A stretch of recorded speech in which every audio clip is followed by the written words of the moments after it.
తాలింపు అంటే ఆవాలు లేని తాలింపును ఒకసారి ఊహించుకోండి. ప్రతి దాంట్లోనూ ఆవాలు ఎందుకు పెట్టారు అంటే అందులో ఉండే ఔషధ గుణాలు మన శరీరానికి అనేక రకాల లాభాలు కలిగిస్తాయి కాబట్టి. అలాంటి ఆవాల్ని కాస్త గానుగాడించి కూడా ఆయిల్ తీస్తే ఆవ నూనె మనకు లభిస్తూ ఉంటుంది.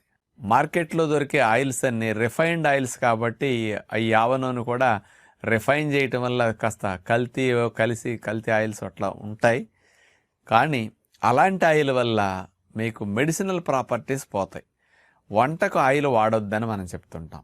కానీ మీరు ఒరిజినల్ ఆవ నూనె తయారు చేసుకుని కనుక పెట్టుకుంటే మీకు చాలా చాలా లాభాలు కలిగిస్తుంది. ఇప్పుడు సమ్మర్లో ఆవాలు కాస్త చవకగా దొరుకుతాయండి. ఎందుకంటే అందరూ నీళ్లు లేనప్పుడు రెండో పంట కింద ఆవాలు పొలాల్లో చల్లుతుంటారు.